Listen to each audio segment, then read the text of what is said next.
Ladies and gentlemen, good day, and welcome to the Leonardo DRS fourth quarter and full year 2025 earnings conference call.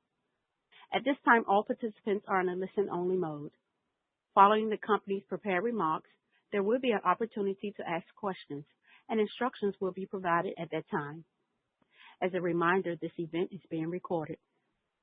I would now like to turn the conference over to Steve Vather, Senior Vice President, Corporate Development and Investor Relations. Please go ahead. Good morning and welcome, everyone. Thank you for joining today's quarterly earnings conference call. With me today are John Baylouny, our President and CEO, and Mike Dippold, our CFO. They will discuss our strategy, operational highlights, financial results, and outlook. Today's call is being webcast on the Investor Relations section of the website, where you can also find the earnings release and supplemental presentation. Management may also make forward-looking statements during the call regarding future events, anticipated future trends, and the anticipated future performance of the company. We caution you that such statements are not guarantees of future performance and involve risks and uncertainties that are difficult to predict. Actual results may differ materially from those projected in the forward-looking statements due to a variety of factors. For a full discussion of these risk factors, please refer to our latest Form 10-K and our other SEC filings. We undertake no obligation, other than as may be required by law, to update any of the forward-looking statements made on this call.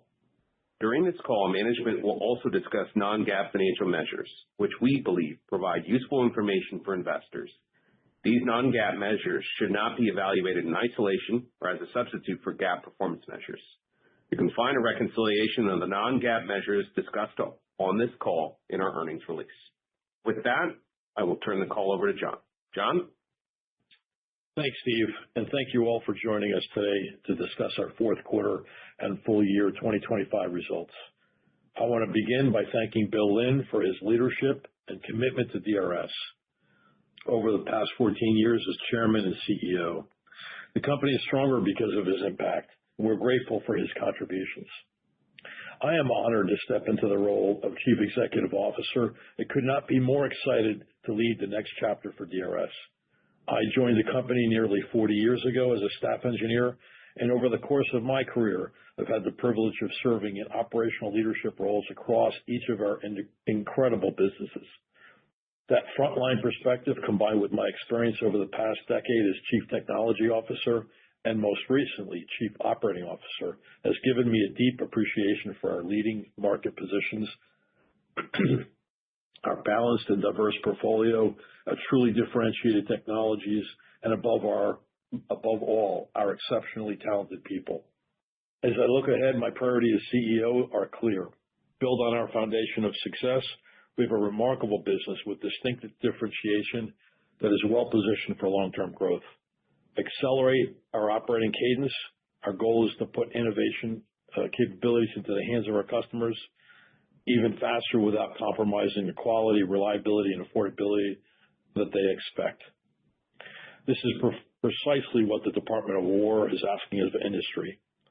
While we've already been operating at speed and investing in innovation for years, we are encouraged by this call to action and are accelerating even further. And 3, continue to empower, invest in, and reward our people. There is no question that our talented employees are the bedrock of our success. My formula is straightforward.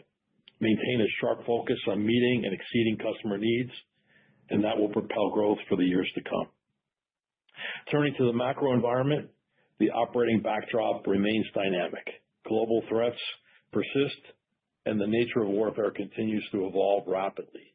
Our customers require next-generation capabilities to maintain a decisive advantage over the adversaries. They need them delivered at speed, at scale, and with uncompromising quality. Against that backdrop, our nation and our allies are investing in these capabilities as demonstrated by significant recent and projected increases in defense spending. We are encouraged by the enactment of the fiscal 26 defense appropriations, early signals for a fiscal 27, and supplemental funding, including in last summer's tax reconciliation package. In aggregate, these indicators support our confidence in sustained demand. Our relentless customer-focused, disciplined investment and advanced capabilities and consistent execution has positioned us well for growth. The results of that strategy are demonstrated by the fourth consecutive year of a book-to-bill ratio of 1.2 or better. Equally important, customer demand is well balanced throughout our portfolio, validating the strength of our technology-led, platform-agnostic approach. That consistent customer demand, combined with our strong financial position, has enabled significant multi-year increases in both research and development and capital investment. Let me frame the magnitude of investment growth. In 2025, we increased internal R&D investment by 40%, and capital expenditures rose more than 60%. Our R&D investment is focused on expanding our footprint in high-growth markets, including airborne, missiles, space, and unmanned markets, while continuing to build share in our core ground and naval domains.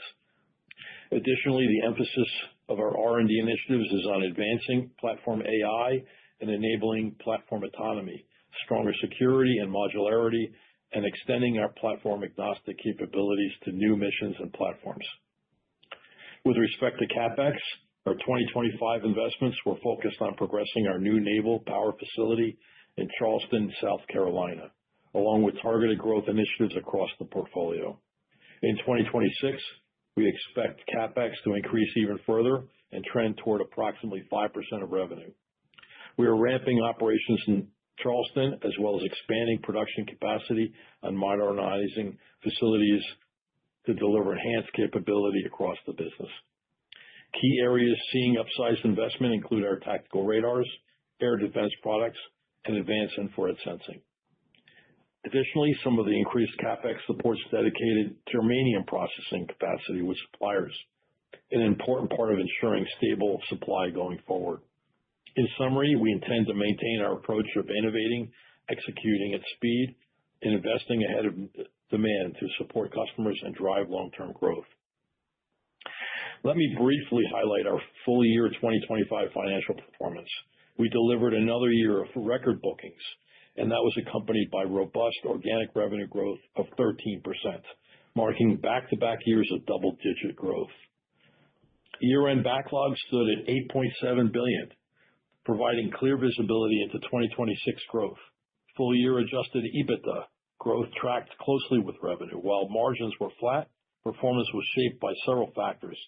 First, we intentionally increased our internal R&D investment substantially. Second, we managed supply chain complexity related to shortages in critical raw materials, most notably germanium. As we enter 2026, these constraints are contained with remediation measures firmly in place and being executed throughout this year with confidence. Through a combination of recycling initiatives, strategic allocations from customers, and securing more reliable North American and European sources, we have adequate coverage for our demand in the short, medium, and long term. We've also entered into firm long-term supply agreements, and as I noted earlier, co-investing to secure dedicated refining capacity. While price volatility may persist in the near term, we will reprice contracts for renewals on a rolling basis to reflect market conditions and incorporate contractual protections against future potential shocks. Third, as we close out the year, we have two unusual items with largely offsetting revenue and profit impacts. We entered into a 10-year, $100 million license agreement with a leading quantum technology company, enabling them to leverage certain laser intellectual property for quantum computing applications. This license agreement monetizes an exciting and attractive commercial opportunity while allowing us to remain focused on capturing abundant growth in our core defense markets. We also executed a memorandum of understanding to jointly conclude a legacy foreign ground surveillance program initiated more than a decade ago. Technology evolution and obsolescence issues caused the program to be no longer viable for either party. As a result, we recognize an unanticipated loss on the program. While disappointing, the circumstances surrounding this program were unusual and isolated within the portfolio. To be clear, we don't see any other program with similar characteristics that would be expected to drive comparable impacts. The conclusion of this legacy effort, along with the IP license agreement, clears the slate and allows us to focus on growth and execution across our core competencies. Finally, despite materially higher CapEx investment, we delivered 19% growth in full-year free cash flow in 2025, driven by higher profitability and improved working capital efficiency. On balance, 2025 was a strong year, and we're focused on building on that momentum in 2026 and beyond. Turning to fourth quarter highlights. First, let me commend the team on a tremendous win in the space market. Space has been a multi-year growth initiative for DRS, and I'm pleased that our persistence was validated with a landmark position on the SDA Tracking Layer Tranche 3 program. We're teamed with one of the prime awardees and will deliver a differentiated infrared sensing approach. This is an exciting opportunity, not only to showcase our innovation, but more importantly, to advance critical national defense capabilities against missile threats. Now that we've opened the door to this win, our focus shifts to execution excellence to deliver on our commitments. Strong performance will position us for additional SDA opportunities and for other customers, including the potential to leverage our expertise in space-based sensing for the Golden Dome initiative. Also in space, we successfully demonstrated secure data transport using a next-generation crypto multi-channel software-defined radio. This innovative capability enables high-performance, secure satellite communications across multiple frequencies and networks simultaneously, and we look forward to delivering it to customers in the near term. In infrared sensing, we continue to grow in ground-based applications, are seeing green shoots in adjacencies, particularly space and airborne, across both manned and unmanned platforms. Our high-performance cooled infrared sensors are being leveraged on advanced airborne platforms.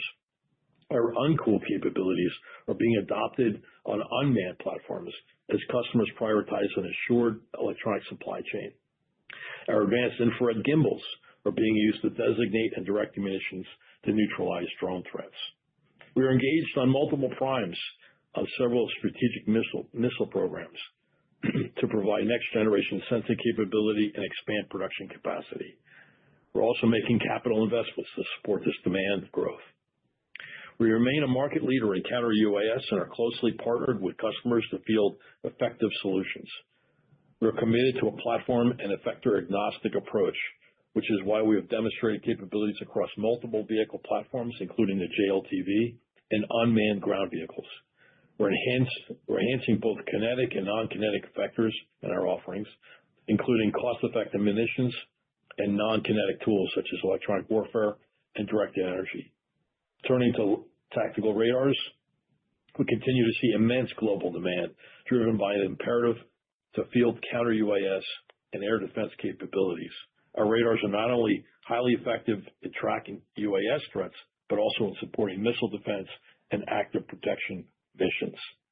We're also seeing increased demand and growing relevance in maritime-based counter-UAS applications alongside the continued momentum on ground-based platforms. More broadly, we're seeing increasing potential beyond tactical radars in the unmanned surface vessel market. Opportunities to pull through an integrated sensing and computing offering across leading platform providers are becoming a growth vector. While we're well positioned on the Navy, as the Navy crystallizes its USV strategy and begins deploying funding in this area. Staying with Naval, our Columbia-class program continues to execute exceptionally well. We're delivering on time and with quality, and our results reflect the financial benefits of that solid execution. As the Navy adjusts surface combat and modernization strategy, we remain engaged at the center of propulsion architecture discussions across platforms. Our electric power and propulsion solutions are modular and remain highly relevant to the power demands of next-generation platforms. Finally, I want to congratulate Sally Wallace on her new role as Chief Operating Officer. Sally is a strong leader, a trusted partner, and a more than 20-year DRS veteran with deep understanding of customers and a strong track record of delivering mission-critical technology. We've made a few other changes to the team. As a result, we have an exceptional team, and many of those changes reflect expanded responsibilities for long-standing leaders who have delivered strong results. I'm confident in each of them and will be successful in expanding roles. Mike, over to you to walk through the details of our financial performance and 2026 outlook. Thanks, John. I appreciate the team's steadfast focus in delivering another year of solid financial results, particularly in light of several unique factors we faced in 2025. I'll walk through fourth quarter and full year 2025 results by key metric and then discuss our 2026 outlook. Overall, our full year 2025 results exceeded our expectations. We executed at the high end of or above the guidance range provided on our last call. These results were delivered amid a prolonged government shutdown for most of the fourth quarter. Revenue in the fourth quarter was $1.1 billion, up 8% year-over-year. Robust demand for tactical radars, electric power and propulsion, and advanced infrared sensing drove core growth. The quarter included a net benefit from the Quantum laser IP license agreement, partially offset by the conclusion of the legacy foreign ground surveillance program John discussed. For simplicity, I will refer to the net effect of these items as the net non-routine impact. While the net impact is not significant at the consolidated level, it is more visible in the segment results for both the quarter and for the full year. Full year revenue was $3.6 billion, representing 13% organic growth versus 2024. This marks back-to-back years of teens revenue growth. Growth was broad-based across advanced sensing, network computing, force protection, and electric power and propulsion, and that was reflected in the segment trends. Our advanced sensing and computing segment delivered revenue growth 9% in Q4 and 11% for the full year. Our integrated mission systems segment delivered year-over-year growth of 5% in Q4 and a healthy 15% for the full year on the back of robust performance in electric power and propulsion and counter-UAS programs. Moving to adjusted EBITDA. Adjusted EBITDA was $158 million in the fourth quarter and $453 million for the full year, representing year-over-year growth of 7% and 13% respectively. Margins were 14.9% in Q4 and 12.4% for the full year. Full year margin was flat as higher volume and improved profitability on the Columbia-class program were offset by higher R&D investment and less efficient program execution driven by material cost growth. Increased R&D created a 70 basis point year-over-year headwind to margin. At the segment level, ASC adjusted EBITDA and margin were bolstered by the laser license agreement in both Q4 and the full year. Excluding this item, ASC adjusted EBITDA and margin would have declined, primarily due to higher company-funded R&D and raw material cost headwinds primarily related to germanium. IMS adjusted EBITDA was negatively impacted by the legacy program conclusion in both Q4 and the full year. Excluding this item, IMS adjusted EBITDA and margin would have increased meaningfully, driven by operating leverage from growth and improved profitability on Columbia-class. Now to the bottom line metrics. Diluted EPS and adjusted diluted EPS increased 15% and 11% year-over-year in the fourth quarter, respectively. For the full year, diluted EPS and adjusted diluted EPS increased by 29% and 24%, respectively. In both periods, strong operating profitability, lower interest, and other expense, as well as a lower effective tax rate, supported EPS performance. Moving to free cash flow. Fourth quarter free cash flow generation was robust and totaled $376 million, bringing our full year free cash flow to $227 million. Our strong cash generation in 2025 leaves the balance sheet with net cash at year-end. Subsequent to year-end, we entered into a new $500 million revolving credit facility, providing lower interest costs and added borrowing flexibility. Turning to 2026 guidance, robust customer demand and bookings over the past few years provide visibility into continued growth. We are initiating a revenue range of $3.85 to $3.95 billion, implying a 6% to 8% organic growth. Our backlog provides a clear path to executing within this range. Key factors influencing revenue include the pace of material receipts, labor execution, and to a lesser extent, the timing of customer orders for book-to-bill revenue. For adjusted EBITDA, we expect $505 million to $525 million in 2026. The implied year-over-year margin improvement is 70 to 90 basis points, driven by improved profitability on Columbia-class, favorable program mix, and operating leverage from growth. We plan to continue robust company-funded R&D investment at a comparable percentage of revenue to 2025, but we do not expect it to pressure margins to the same extent as last year. Amortization is expected to be flat in dollars, and depreciation should increase modestly given recent CapEx. Together, they should approximate 3% of revenue. For adjusted diluted EPS, we are initiating a range of $1.20 to $1.26 per share. Our guidance assumes an 18.5% tax rate and a fully diluted share count of 269 million. We also expect free cash flow conversion of 80% of adjusted net earnings. As John mentioned, we are increasing projected CapEx meaningfully in 2026 as we complete the Charleston facility and make additional investments across the business to enhance capacity and capability. As a result, we expect CapEx to be just under 5% of revenue. Improved working capital efficiency is expected to partially offset the higher CapEx. Finally, we expect Q1 revenue to range in the low 800s with an adjusted EBITDA margin in the low 11% range. Revenue and adjusted EBITDA linearity is expected to be comparable to recent years. The second half of the year should contribute slightly more than half of revenue and more than half of adjusted EBITDA. We anticipate a similar quarterly trend in our free cash flow with modest linearity improvements as we continue to drive working capital efficiencies. Let me turn the call back over to John for closing remarks. Thanks, Mike.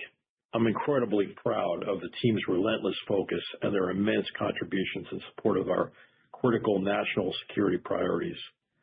The results we delivered in 2025 and over the past few years reflect the strength of our portfolio and the soundness of our strategy. DRS is in an excellent position, and we're building on this strong foundation to drive another year of significant growth while also nurturing long-term opportunities that will define the next chapter of the business. We are investing, innovating, and executing at a time when our customers need these capabilities more than ever. As we look ahead, we remain focused on delivering these cutting-edge capabilities to customers with speed, quality, and scale, positioning us for continued growth. With that, we're ready to take your questions. Thank you. Ladies and gentlemen, to ask the question, please press star 11 on your telephone, then wait for your name to be announced. To withdraw your question, please press star 11 again. Please stand by while we compile the Q&A roster. Our first question comes from the line of Robert Stallard with Vertical Research. Your line is open. Thanks so much. Good morning. Good morning. John, maybe just to kick things off, you mentioned at the start of your comments the potential benefits from the reconciliation bill that was passed last year. We're starting to get some details on that, and I was wondering if you've seen anything there that suggests some upside for DRS. Well, thanks, Rob. Yes, we are starting to see some of the money flowing now, and we believe that we have alignment in some of the priority areas where some incremental funding could flow. Again, it's early days, though. I think we haven't seen the money get all the way to our customers yet, but there's certainly some alignment with where we're investing and where that money's going. Okay. And then as a follow-up, you highlighted that you've seen 4 years of at or above 1.2 times book-to-bill. I was wondering, does this suggest there's going to be a step up in your revenue growth in the years ahead, or does this order intake just extend similar kind of growth further into the future? Well, Rob, we're certainly optimistic on growth, but I want to acknowledge that we do have a diverse portfolio. We are, due to the fact that we're stepping up to a higher level in capabilities and solutions, we do have an elongated conversion cycle. It's certainly our goal to continue growing like we did in 2025, and we're optimistic, but you have to acknowledge there's other elements. That's great. Thanks so much, John. Thank you. Our next question comes from the line of Michael Ciarmoli with Truist. Your line is open. Hey, morning, guys. Nice results. Thanks for taking the questions. Just to follow up on that last line on growth. I don't know, John or Mike, did you size the ground revenue program that's rolling off? Just trying to get a sense of, you've got a big portfolio. Is anything specifically winding down or creating a headwind? I mean, it just seems like the funding environment, the budget environment's getting better. I know you're lapping 2 years of low teens growth, but why should we think growth is really gonna decelerate here? Yeah, Mike, I'll take that. I think that ultimately, when you look at the portfolio as diverse as ours, there's always going to be elements that are growing at a different rate. So although we're aligned in a lot of the swim lanes that I think are going to get good allocated funding in terms of shipbuilding, our recent win in space, there are pockets, mainly in the network computing area, that are growing at a little lesser rate, and that's what John was kind of commenting on there. Okay. And then just one more on kind of cap structure, capital deployment. You're probably gonna end the year here with a net cash position of in excess of $400 million. You just mentioned the new $500 million revolver. How should we think about, putting that balance sheet to work? And, is that the most optimal structure right now? Well, thanks, Mike. Yeah, certainly our top priority has always been and will continue to be organic investments first. And you're seeing us invest in CapEx. You're seeing us invest in IRAD. We expect it to drive growth in the out years. But organic first and then inorganic. And we're going to be kind of picky about what we look at in the M&A space. But first organic, then inorganic. Okay, fair enough. Thanks, guys. I'll jump back in the queue. Thank you. Our next question comes from the line of Seth Seifman with J.P. Morgan. Your line is open. Hey, thanks very much. Good morning, and nice results. Wanted to start off asking about the profitability in IMS in the fourth quarter. If we add back the international program termination, it was a very healthy margin. Was there a catch up on Columbia? Should we think about what should we think about what the fourth quarter margin implies for going forward in IMS? Yeah, thanks, Seth. Appreciate the question. We certainly saw strong demand across the segment of IMS coming from our naval power business, both on Columbia but also on the surface ships. Also had an inflow of revenue on the counter UAS and efforts that we have there. So a lot of the margin was coming from the volume leverage that we saw. So we had a big growth in the quarter, which materialized in margin. As you're aware, we period expense G&A, we period expense the IRAD, so that operating leverage falls to the bottom. So that was a big element of it. The performance at Columbia certainly continues to be a tailwind. Not a major catch-up, but certainly a tailwind for the quarter. Okay, excellent. And then maybe following up, when we think about Charleston and the new capacity coming online there, it seems now that we might have some new ships a little bit faster than previously expected when you guys announced that, in terms of a new frigate, and we'll see what happens, but maybe even a battleship. What are discussions like at this point about your ability to use that capacity on these new ship classes? Yeah, so thanks for the question. Look, I think that we're seeing that space evolve, right? And we've said in the last call, we talked about the need for future combatants have to fight from greater distances. They need more power to meet that distance need, and more power for radars, more power for electronic warfare or directed energy, et cetera. And to do that, they're going to need electric propulsion system that allows them to move energy from one part of the ship to another and make use of all of the energy on the ship.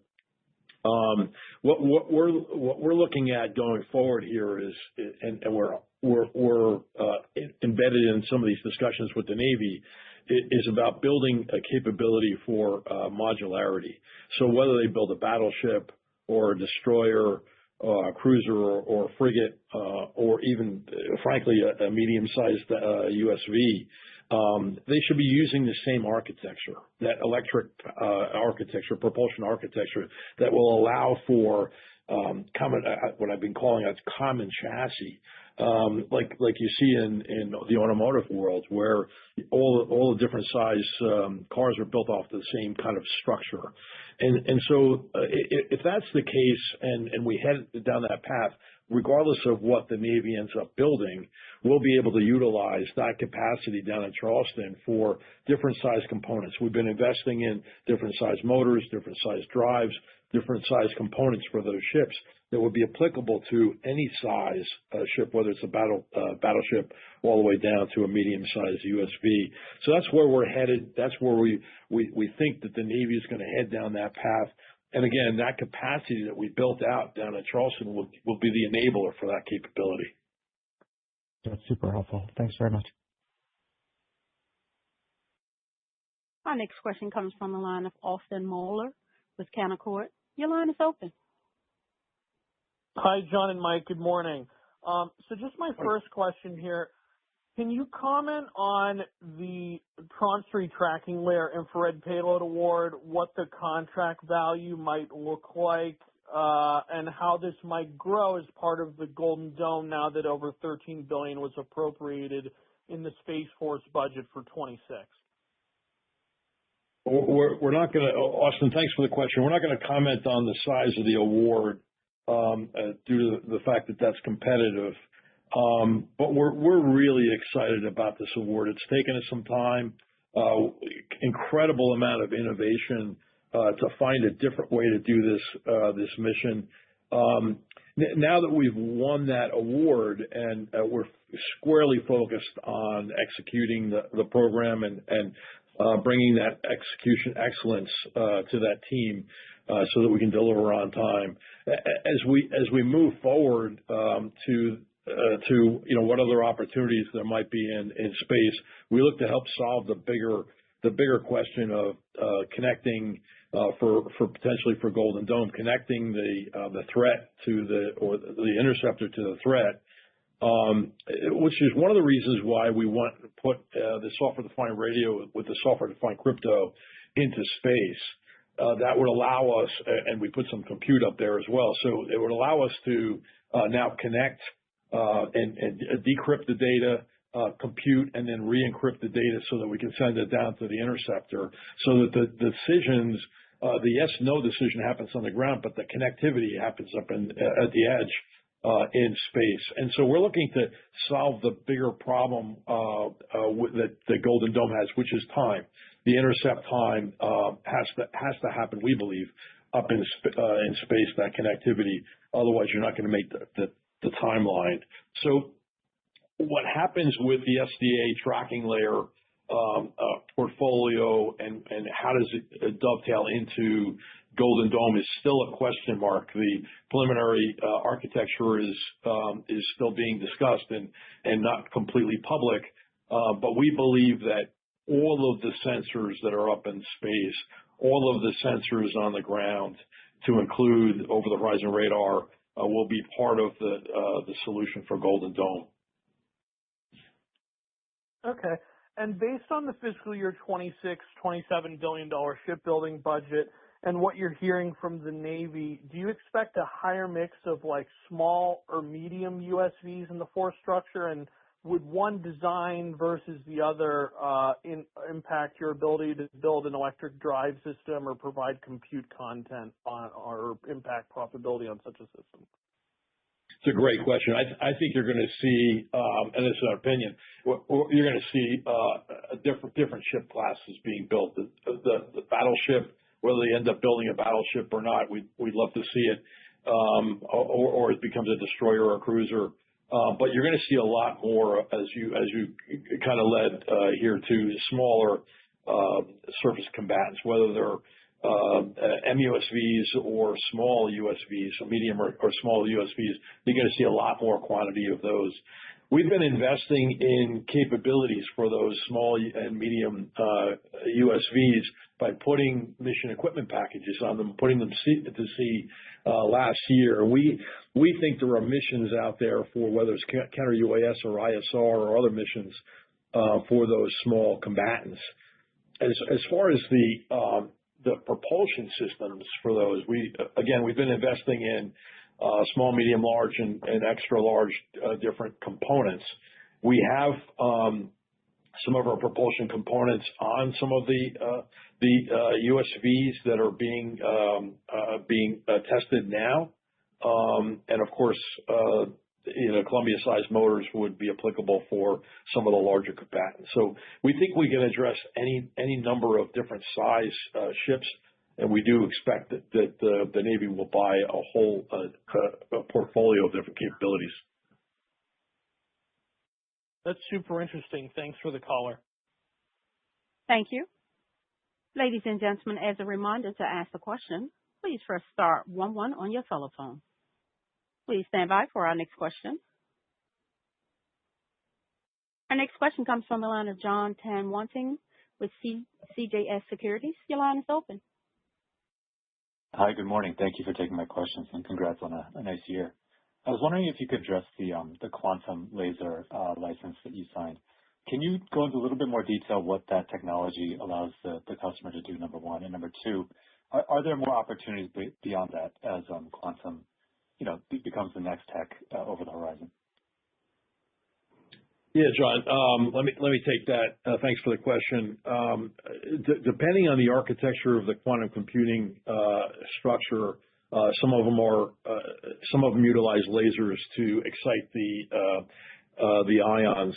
And in this particular case, that's exactly what they're doing. They're using the quantum cascade laser technology that we make for military use to excite the ions for quantum use. To the question about, are there other applications like this? We certainly look for non-core areas of the market to license our technology. We're not in the commercial space. We focus our attention on the military defense space. And so when we see an application like this, and this is the second time we've seen it, and we'll look for others going forward, we like to license the technology out and allow the other companies to take advantage of the technology in the markets that we're not in. And so we'll continue to do that in the future. I can't say we have another one in the bag ready to go, but we'll continually look for them. Okay, great. Question about the CapEx. You mentioned that you're increasing it for the year. What are the specific programs that the increase is tied to? Is it production of components? Is it other stuff that's going on? Yeah, John, I'll take that one for you. So thanks for the question. From a CapEx perspective, as John alluded to earlier, organic investment is where we're focused. And right now, from a CapEx perspective, that's about capacity. So we spoke about the naval elements that we're doing down in South Carolina, but also throughout the whole naval portfolio, we're looking to expand capacity and make sure that we're contributing to the more efficient shipbuilding aspirations of the department. So there's an element of CapEx going there. I would also say from a counter UAS and maybe more finite, the tactical radars, the demand continues to be robust. I think we're continuing to see the performance of these radars, and that's requiring us to also increase capacity for that output. So those are the two primary areas that we're seeing. But the other things we're trying to do is also continue to have demo assets ready to meet the need of this kind of speed to market. So we want to have mission equipment packages to go on USVs that are ready to go. That's also an element of the CapEx, but mainly capacity, but also some demo assets for demonstration and speed to market. Let me just add a little bit more to that in another area, in the missile area, where as you come to realize that in the battlefields of the future, they're going to be dominated by autonomous platforms and weapons like loitering munitions and such. And sensing is a key part of every one of those platforms. And of course, we make exquisite infrared sensors and radars and other sensors as well. The demand signal for those low-cost, highly attritable platforms is there. So we're investing some in capacity to expand those capabilities.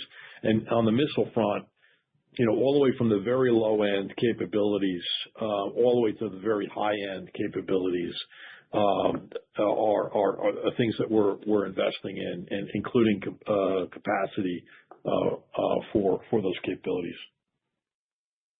Understood. Thank you. If I could sneak one more in there, how do you expect OpEx and R&D to grow, maybe as a % of revenue this year, or do they stay roughly the same? Certainly from an IRAD perspective, we expect to see that as a similar percentage of revenue. I think the margin impact that you saw as we ticked it up to that mid 3% of sales range was a one-time thing. I think we're going to be stabilized there. That will contribute to our ability to expand margins. And then from a CapEx perspective, I would say that we're looking to tick that up, and it'll be somewhere in the neighborhood of 5% of sales. Got it. I think I said OpEx, not CapEx. Oh, I'm sorry. Yeah, I would expect from an OpEx perspective that you see a little bit more moderate of an increase. I think in 2025 we had a big jump that we saw, and I would not expect that to continue at that pace. Great. Thank you. Thank you. Our next question comes from the line of Andre Madrid with BTIG. Your line is open. Hey, good morning, guys. Thanks for taking my question. Good morning. Looking at your prior 2026 target, I know you guys had outlined 14% EBITDA margin. That's obviously not going to be the case with what's implied right now. But when do you think that could feasibly be achieved down the road? And then I guess too, as we just look at 2026 kind of being the end point of your targets from the last Investor Day, I mean, what insight can you just provide at large about how the remainder of the decade might look like?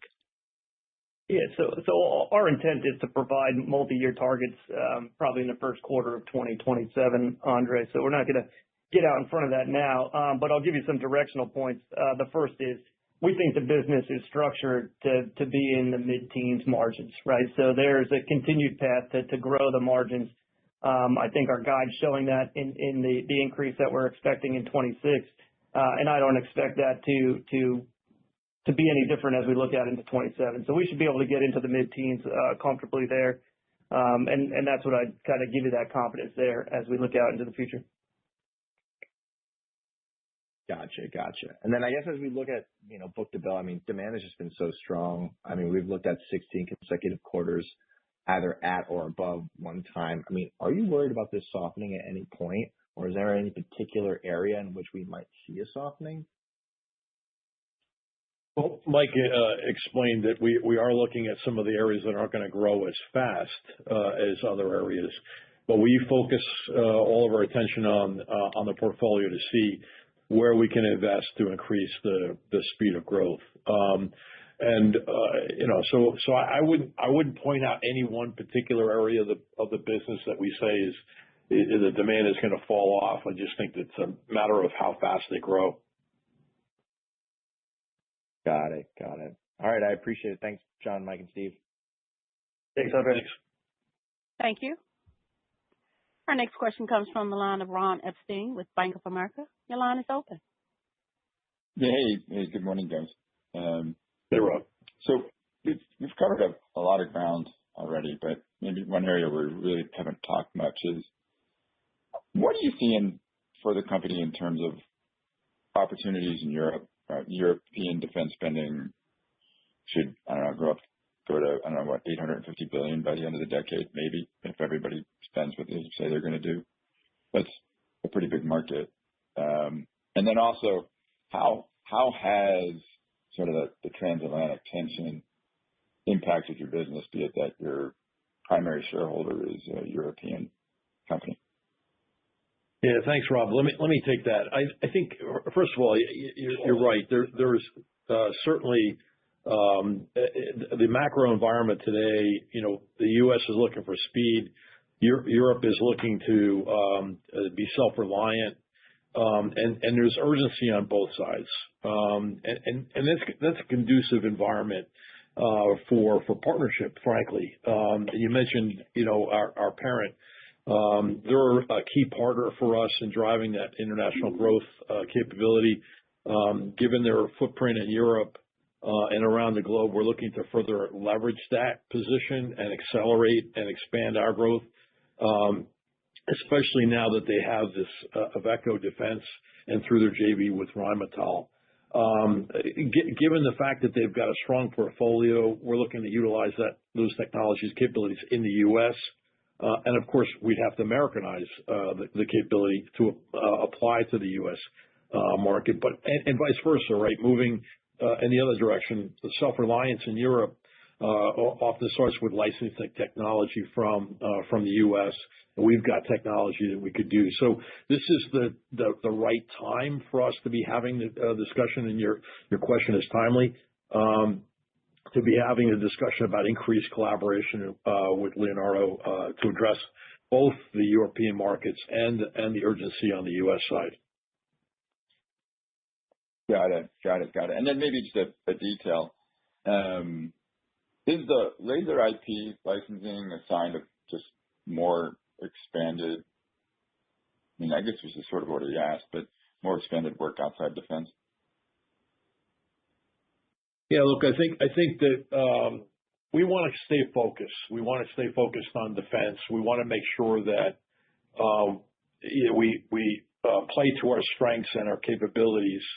And so when we see a market like this that's outside of our core capability and focus, we tend to want to get it licensed out. We'll help, but we want to get it out of our portfolio and move it into another domain. This will keep us focused on the growth markets for defense, which is our strength. Yeah, and Rod, I'll just add one thing here. The laser IP that we were talking about has a lot of utility in non-defense outlets. So we've looked at this in the past and have had some successes. We're going to continue to do so. But really where John's going is that utility of that IP just has broad-based applicability, and we're not going to be able to chase every one of those opportunities. So we're keeping focused on the defense space and going to look for these license opportunities as they emerge. Got it. All right. Thank you. Thank you. Ladies and gentlemen, I'm showing no further questions in the queue. I would now like to turn the call back over to John for closing remarks. Thank you. I want to thank everyone for joining today's call. We're proud of our strong continued organic growth, our expanding presence in the space market, and our disciplined investment alignment with customer needs. We're excited about the opportunities ahead. Focus remains on driving profitable growth and delivering differentiated capabilities for our customers. If you have any further questions, Steve and the team will be available after today's call. We look forward to speaking to you again. Thanks again, and have a great day. Ladies and gentlemen, that concludes today's conference call. Thank you for your participation. You may now disconnect.